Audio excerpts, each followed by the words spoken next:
Welcome to the Clean Slate with your hosts, Daniel Garza and Carson Phillips, providing you with movie news, reviews, and more. Sit back, relax, and don't forget to go to the concessions to get your popcorn and drinks. For your entertainment, this is the Clean Slate Podcast. Welcome back to the Clean Slate Podcast. I'm Carson Phillips. That guy over there is Daniel Garza, and this is Musical March. I almost said Musical Mondays, but we don't Musical do those yet. Mondays. Is there a Medea musical? Medea Musical Monday. Musical Medea Monday. I'd watch the Music crap with out of it. Medea Mondays. Music with Medea. That's what they should. That should be his like TikTok. Yeah, that should. That'd be so good. Okay, guys. So we are starting off with I liked this film. Ooh, and foreshadowing. that might have changed this time around. But we are watching Yesterday. It is a jukebox musical of well, we'll get into it. All right, so here's the log line for that. A struggling musician realizes he's the only person on Earth who can remember the Beatles after waking up in an alternate reality where they never existed. If this happened to me, it'd suck because I can't sing, and I can barely play bass guitar, so I'd be like, not even half a Beatle. It'd be like the worst, dude. Anyways, oh, okay, I'll break the plot down. So basically, there we have this struggling singer-songwriter. His songs are derivative or whatever, and he gets hit by a bus. And when that happens, for whatever reason, he gets jumped into another universe where the Beatles never became a band, and he ends up playing the song Yesterday for his friends. And once that happens, they're like, that's really good. That's the best thing you've ever written. And it turns out he figures out the Beatles don't exist, so he has a golden opportunity to become famous, and he ends up even playing the opening act for Ed Sheeran and other things. So it's kind of like a music biopic, musical, alternate reality vibe. Yeah. I don't want to spoil too much, but there's some issues with like him gaining fame and how that affects like his love life and friendships and whatnot. But yeah, you kind of get the gist from that, I guess. Cool. All right. Well, let's actually break down. I mean, I guess it's not that crazy of a cast. We got Himesh Patel, who plays Jack Malik, who is our protagonist. We got Lily James, who I believe is the antagonist. But she is kind of the love interest in this movie. And then we got Joel Fry. You've seen him in a couple of things. I can't name him exactly. And then directed by Danny Boyle. Ed Sheeran, you know him from Game of Thrones. Ed Sheeran, yeah, Game of Thrones. Okay, Danny Squid Boyle Games. directing this. I didn't realize that till just now. Is really weird to me. Because he did 127 Hours. He did Train Spotting. He did 28 Days Later. And he's going to be doing the new 28 Years Later or whatever. Later. So I think that's very strange to me. But yeah, to each their own. To be fair, though, budget of this movie, $26 million, so relatively small budget. Opening weekend, $17 million. Gross U.S. and Canada, $73 million. Gross worldwide, $154 million. So successful. Very successful movie. Not entirely successful, but how much of the budget was getting like rights to do covers of Beatles songs? So all they did was, I don't exactly know. You got a knowledge drop? All they did was get permissions from John Lennon, the estates of everybody that has Lennon's passed. Super dead. Oh. The estate of John Lennon. Yeah. The estate of everybody that's dead. And then, who's the one that's still alive? Paul McCartney? Okay. No, he's dead. I'm not going to lie. I just found something saying it was estimated to have cost around $10 million to get the rights for the Beatles songs. Beautiful. John Lennon's in the movie, though, isn't he? Oh, no, the estates. John Lennon's freaking dead, bro. Paul McCartney and Ringo Starr is who they got it blessed by. Yeah, they're alive. They're do you know all the Beatles? Name them. Paul McCartney, John Lennon, Ringo Starr. Yeah, who else? And, what is the last one? The last Beatle. Arguably the best Beatle. Did I not say Paul McCartney? George. Oh, George Harrison. George Harrison. Garrison. Harrison.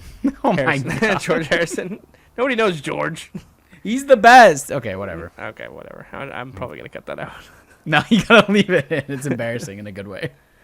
Okay, cool. So likes and dislikes. Let's start off with likes. It's a fun movie. It's a weird movie. I don't know who it's for, but it's fun. You get a lot of good classic music from the Beatles, rewritten and performed by Himesh Patel himself. Not rewritten, but reworked. Reworked. There you go. I think the comedy in this is actually really well written. It's a kind of subtle comedy. It's not entirely a comedy, but like there's some good funny parts in this. There is one that's where he's recording "Hey Jude" in the booth, and then Ed Sheeran comes along. He's like, "Hey, that's a beautiful story. Oh my gosh, like wow." He said, "Slight like rewrite though. What if you made it Hey Dude? It would go way further because it's like brotherhood." So and he's like, "Hey stupid. Dude." And then I actually don't know if you caught this one. Himesh Patel is like really funny in this to me. But him and Lily James have this kind of estranged love relationship. She's his manager, but he never pursued her, so like they don't have love. I like their dynamic though. Yeah, same. So they're having this intense moment where she's like, I gave you 20 years, or I waited 20 years for you to wake up and realize that you loved me. And his like immediate reaction was like, well, I couldn't really go after you when I was 7. And she's like, okay, 10 years. It's just like subtle moments like that are actually like, it's just like everyday humor that I really loved in this movie. And yeah, I think it's a fun journey for sure. I guess maybe the premise to me is the weirdest part, but it's a fun little story. It's kind of got your rise and fall of, rags to riches kind of story in it, but just in a really weird premise and setup. But those are kind of all my likes that I have for this movie.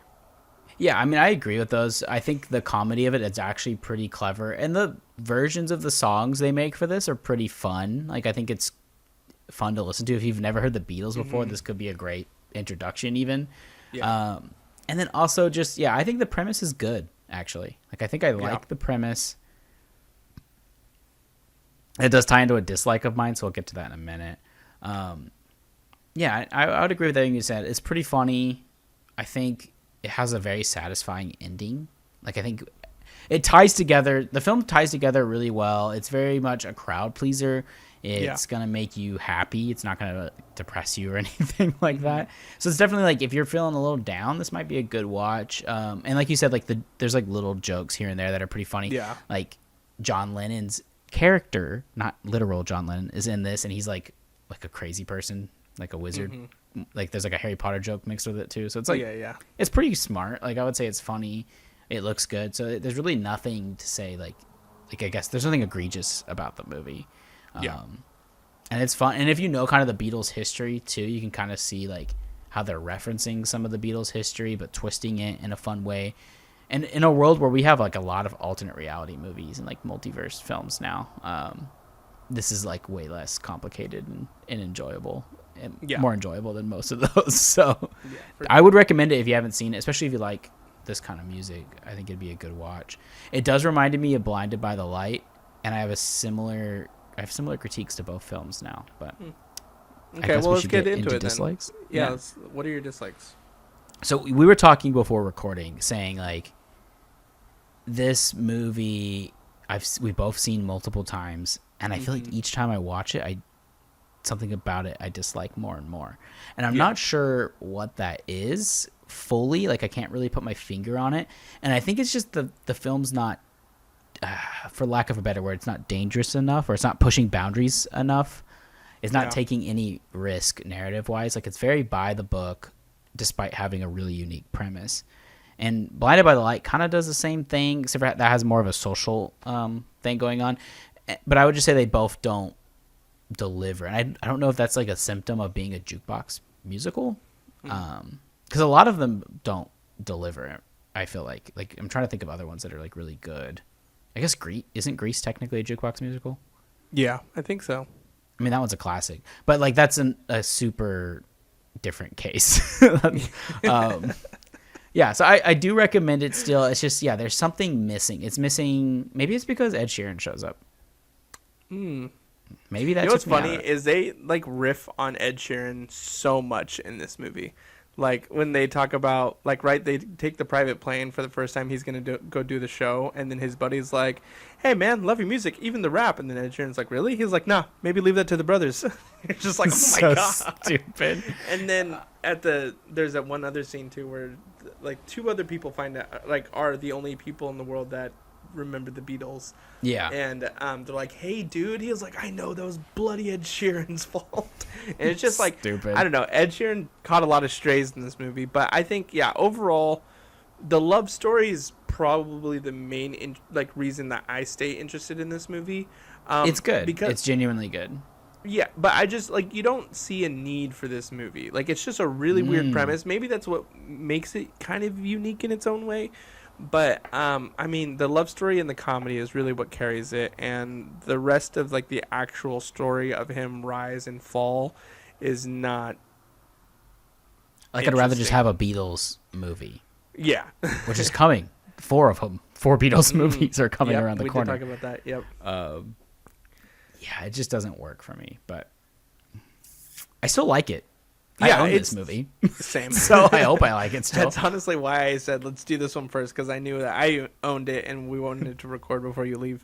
So I was just like, let's just do yesterday.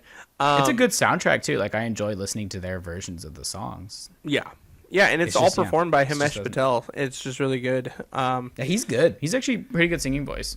Yeah, he's got a good singing voice. I think he plays this character so well, and he really can read comedy really well. But I forgot he was in Tenet. Mm-hmm. Yeah. I forgot about that. Sorry, that was inappropriate. I'm sorry. I quit the podcast forever. I'm so sorry. Oh my god. Anyway, so yeah, this movie it's not the greatest. I wouldn't say it's actually cheesy though. I think there's a fine line of where this movie could have become cheesy, but I think Himesh Patel plays a really good role of making it not cheesy. And the same thing with Lily James. Lily James is a phenomenal actress at this point. Like, I think the first thing I saw her in was Baby Driver, and she's like kind of exploded. And she's in so many good things now. But yeah, that's yesterday, everybody. You can. I think this is only a rental. I mean, I own it, so I don't know where you can watch it. I have no idea. I have it on Apple, so. Yeah, so if you haven't yet, just go check it out, rent it. Maybe it's a really good family kind of comedy movie. It's a crowd pleaser. Watch it with everybody. Now. No, I'm just kidding. Don't forget to like, comment, share, subscribe. Let us know how we're doing. Go follow us on our Instagram and our TikTok. We're going to be posting a lot more clips on there. We're just trying to figure it out first. But you know, in the meantime, we always got content. So go check out our other episodes. If you're on Spotify, come over to YouTube. What are you doing? True. Don't you want to see my beautiful mug and Daniel's mug as well? Yeah, my regular mug. All right, guys. Well, we'll see you next week for another episode. Peace. Peace. That's a clean slate.